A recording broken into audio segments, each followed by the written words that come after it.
Le fonctionnement des lycées toujours perturbé en Hauts-de-France depuis la cyberattaque portée vendredi 10 octobre dernier. Alors que de nombreux établissements scolaires restent coupés de leur réseau, la région indique ce jeudi que des données personnelles ont été volées. Un rançongiciel aurait permis de dérober des informations concernant des personnels d'établissement, mais également des élèves et leurs familles. Si potentiellement ils ont impacté, on va dire, la comptabilité, eh bien toutes les informations qui font vivre une entreprise, de ses clients, de ses patients, mais aussi des employés. Et là, dans ce contexte-là, si on nous parle de données appartenant à des élèves, eh bien il faudrait déjà savoir jusqu'où ces pirates informatiques ont pu aller. Ont-ils été dans le sacro-saint des notes, des documents administratifs, peut-être des bourses? L'intérêt pour eux, c'est de prendre en otage l'entreprise.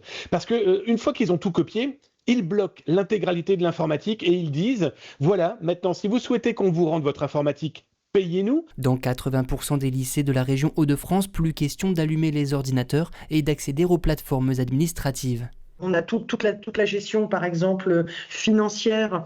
Maintenant, on paye les factures, on fait les commandes, tout ça, ça passe par une plateforme qui s'appelle Opal. On a toute la gestion des enseignants, des absences des enseignants. Là, on bricole. On se sert de nos téléphones portables avec nos connexions de téléphone, avec des ordinateurs portables. On ne peut pas durer comme ça.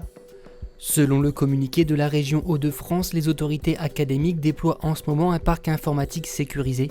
Si un fonctionnement partiel est envisagé sous peu, un retour à la normale pourrait prendre, lui, plusieurs semaines.